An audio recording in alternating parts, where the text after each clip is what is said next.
भारत माता शिव शक्ति अवतार आज है 12 मार्च 2025। रिवाइज डेट है 11/7/1967। मीठे बच्चे, बाप का वर्षा वह उतना ही पाएगा जितना जो पुरुषार्थ करेगा। पुरुषार्थ तुम बच्चों को बहुत बहुत करना है। उसमें भी मुख्य तो है याद की यात्रा। याद में रहने से तुम्हारे सारे पाप नष्ट होंगे और स्वास्थ्य भी अच्छा होगा। याद ही बहुत मुख्य है, उसमें ही तुम ठंडे हो। ओम नमः शिवाय। बच्चे और बच्चियाँ, बाप शिव बाबा तो कहेंगे, बच्चे और यह अलौकिक बाप ब्रह्मा बाबा कहेंगे बच्चे अथवा बच्चियाँ। छोटे छोटे बच्चे भी समझते हैं कि भगवान पढ़ाते हैं। कहाँ तो भगवान पढ़ावे, कहाँ पर यह मनुष्य। बाप ने समझाया है कि देवी देवताओं को मनुष्य नहीं कहेंगे, कहीं तो भगवान भगवती भी कहते हैं, परंतु वह तो है देवी देवता। उनको श्रेष्ठ बनाने वाला ऊंचे ते ऊंच भगवान निराकार है। ऐसे नहीं किसी देवता ने इनको बनाया है, नहीं, भगवानुवाच है, देवी देवतावाच नहीं है। यह सभी नई दुनिया के लिए नई बातें, नई पढ़ाई। शास्त्रों में तो झूठी बातें लिख दी हैं। इस समय अंतिम जन्म सावरा है ना। बाप कहते हैं कि हम तुमको बिल्कुल ही प्योर देवता बनाते हैं। बच्चे भी जानते हैं कि यहाँ पर भगवान पढ़ाते हैं विश्व का मालिक बनाने के लिए, वहाँ पर तो शैतान पढ़ाते हैं। अब बाप पूछते हैं कि विश्व का महाराजा महारानी बनना अच्छा वह जिस्मानी पढ़ाई अच्छी। कहते हैं कि परीक्षा पास करके फिर इस पढ़ाई में लगेंगे। अरे अगर मर जाओ तो बुद्धि से काम लिया जाता है ना। समय बहुत थोड़ा है, मरने पहले पढ़ाई पढ़ना अच्छा है। योग से तुम बच्चों की आयु बड़ी होती है। आयु बड़ी होती है इस याद की यात्रा से। भविष्य में बड़ी आयु वाले तुम बनते हो। सतो प्रधान भारत था तो बड़ी आयु वाले थे। तुम जानते हो कि हम बड़ी आयु वाले बन रहे हैं। यह पढ़ाई शुरू कर देनी चाहिए। बेहद का बाप तो सिर्फ कहते हैं कि मुझे याद करो। इस पढ़ाई का नशा चढ़ गया तो बहुत अच्छा है। जो अच्छी कुमारियाँ निकलेगी उनको सर्विस में लगा देंगे। बाकी जो अच्छी नहीं होगी तो रिश्तेदारों पास भेज देंगे। हर बात में सब कुछ सिखाएंगे, अंग्रेजी आदि भी सिखाएंगे। बच्चों में मोह की रग नहीं रहनी चाहिए। तुम बच्चे बाप की याद में रहते हुए इस दुनिया को भूल जाते हो। आग तो लगनी ही है ना, विनाश होना ही है। विनाश कौन करते हैं? शंकर काहे को किसी को मारते हैं? मारना तो पाप है ना। शंकर में क्रोध है, फिर उनको देवता कैसे कह सकते हैं? शिव बाबा शंकर द्वारा विनाश करवाते हैं, यह भी तो रोंग है। किसी को कहना कि मारो तो उस पर भी दोष आ जाता है। मैं ऐसे थोड़े ही कहूँगा कि मारो। बाबा कहते हैं कि प्रेरणा अर्थात विचार। बाकी प्रेरणा आदि की तो बात ही नहीं रही। ना ही मैं कहता हूँ कि मारो, यह तो ड्रामा बना हुआ है। आपस में भाई लड़ते रहते हैं, वह आसुरी मत है ना। अब तुम जानते हो कि वह आपस में लड़ते रहते हैं। मक्खन तुमको मिलता है, सारे विश्व का मालिक बनते हैं। बादशाही का मक्खन तुमको मिलता है।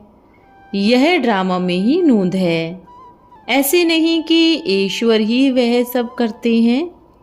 फिर जो भी अच्छा और बुरा कर्म करता है वह भी ड्रामा में नूंद है। ना ही मैं जानी जाननहार हूँ, यह भी अंधविश्वास है। सन्यासियों में भी तो अंधविश्वास है ना। बिना विश्वास तो वास्तव में पढ़ भी नहीं सकते। विश्वास है तो ही पढ़ते हैं। बाप का वर्षा वह उतना ही पाएगा जितना जो पुरुषार्थ करेगा। पुरुषार्थ तुम बच्चों को बहुत बहुत करना है, उसमें भी मुख्य तो याद की यात्रा है। यह सर्विस हाफ हेल्थ है। तुम परमात्मा प्रिय बनोगे तो हेल्थ भी अच्छी हो जाएगी। बाप कहते हैं कि अब पाठ पूरा होता है, घर जाकर फिर सुखधाम में आएंगे। यह है दुख धाम। सत्युग की महारानी बनना है ना, वह मशीन की सिलाई और कपड़ों की सिलाई आदि करना है। बुद्धि योग लगाकर भले वह पढ़ाई आदि भी पढ़ो। बाप राय देते हैं कि कन्या अगर होशियार है तो सेंटर खोलो। चित्र सामने रख देते हैं। बहुत टॉपिक्स हैं जो बोर्ड पर लिख सकते हो, फिर आते ही रहेंगे। समय लिखना होता है, फलाने से फलाने तक। मुख्य समय तो है सवेरे और शाम का। अपनी दुकान आदि भी संभालना है। कोई दिन में भी आए तो सर्विस करनी पड़े, सोना नहीं है। गवर्नमेंट के सर्वेंट सोते नहीं हैं, कमाई होती है ना।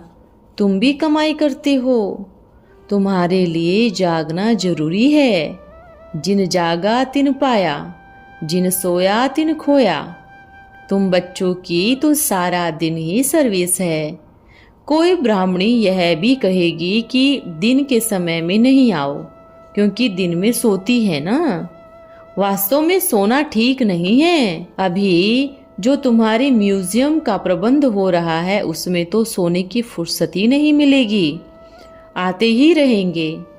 आगे चलकर इतनी सर्विस शुरू हो जाएगी जो कि नींद करने का समय ही नहीं मिलेगा। फिर आदत को मिटाने के लिए मेहनत करनी पड़ेगी। जिन सोया तिन खोया, यह गायन इसी समय का ही है। तुमको सर्विस करनी है तो टॉपिक्स भी निकालनी चाहिए। बाप को बहुत प्रेम से याद करना है। बाप को ऐसे भी नहीं कि बैठकर ही याद करना है। घूमते फिरते पैदल करते भी याद में रहना है। काम करते दिल बाप की तरफ ही रहे। याद में रहने से तुम्हारे सारे पाप नष्ट होंगे और स्वास्थ्य भी अच्छा होगा। याद ही बहुत मुख्य है, उसमें ही तुम ठंडे हो। आधा कल्प के पाप सिर पर है जो कि काटने हैं।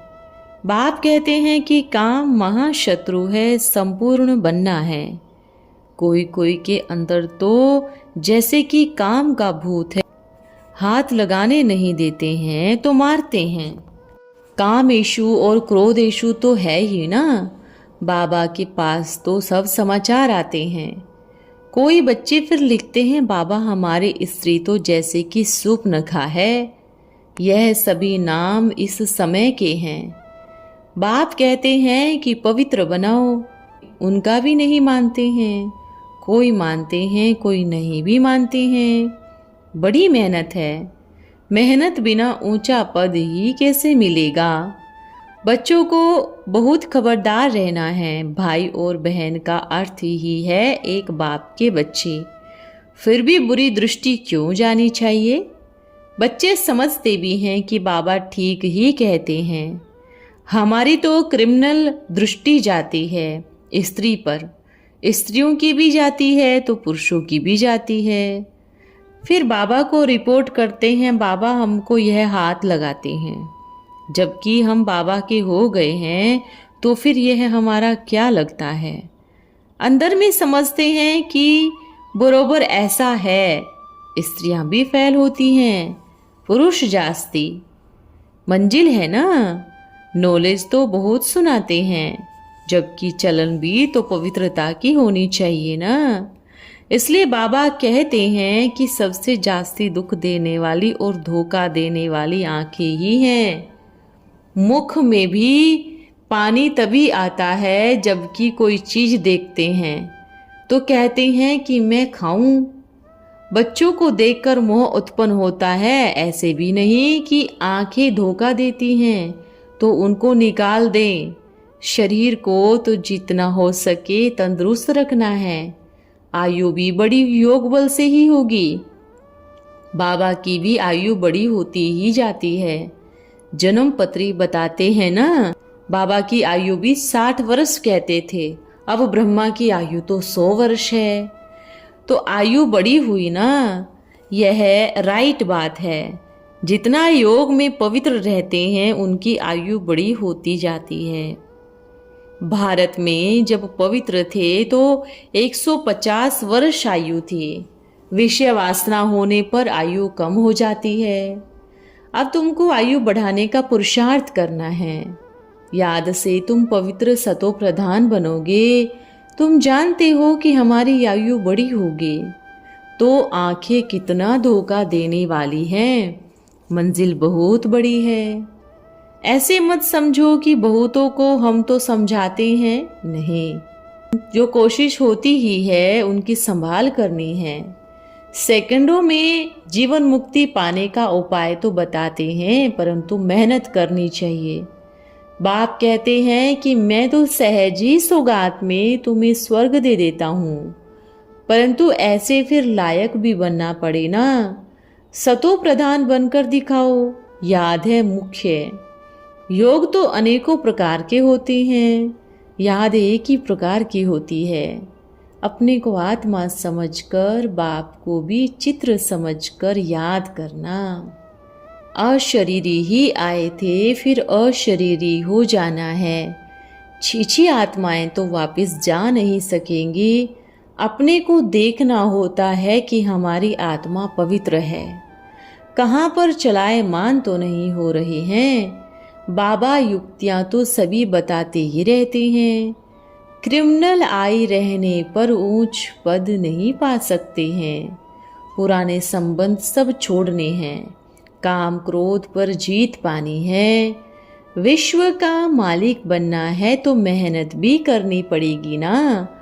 आप तो देखते रहो कि इन कर्मेंद्रियों पर हम विजय पाने का पुरुषार्थ करते रहते हैं। बाप जानते हैं कि अभी बच्चों में तो बहुत कमी है। तूफान तो आते ही रहेंगे। कोई 100 वर्ष का बूढ़ा भी होगा तो उनको भी माया तूफानों में ले जाएगी।